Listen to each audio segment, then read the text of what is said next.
Go. Hi guys, my name is Heyman Odlamani, and today we're going to be presenting price discrimination in airline ticket sales. So first we're going to start with the general definition of price discrimination, which is a selling strategy that charges customers different prices for same product/service. So now we're going to transition into the three types of price discrimination. Right now we're going to talk about the first degree price discrimination, which is when a seller charges the maximum price possible that the consumers are willing to pay.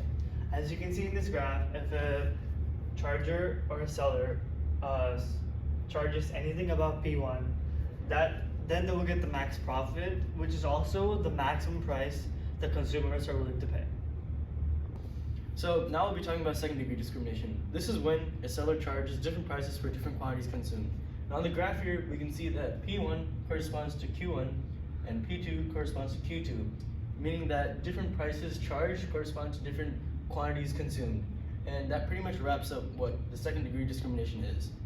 So this is the last type of price discrimination, which is a third degree discrimination, which is when a seller charges different price to a different customer groups.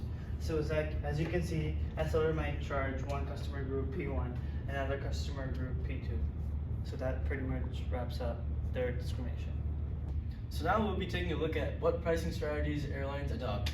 And some of the main ones include like how far the travel date is, like whether you book the ticket in advance, whether you book it last minute. Those prices vary. The traveling peak times, like normally around holidays, like coming up we have Thanksgiving, or the holiday breaks like Christmas. And then we have like unsocial hours such as like mornings, or like hours where people are mostly asleep, like 2 a.m., 3 a.m. Unpopular hours, not like during the normal day. That all affects the price discrimination in the airlines that the airlines adopt. So now we're going to talk about elastic versus inelastic customers. So what is elastic demand? Elastic demand is when the quantity demand of a product changes greatly in response to change in price.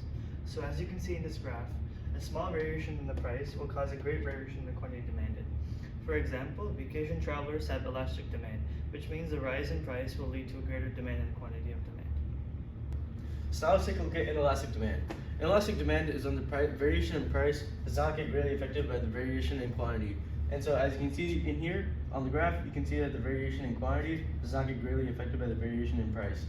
And so now let's take a look at an example. Normally business travelers have inelastic demands, which means that when the price changes, the proportionate change in demand is less. So what are the positive effects of airline price discrimination? First is being able to separate consumers based on different conditions allows the airlines sales to continue to make profit. Elastic customers would be charged at a lower price than inelastic customers, which means lower prices would increase consumer surplus. Also, charging high prices for inelastic customers would increase an airline's profit, which means they can reinvest that profit into the company.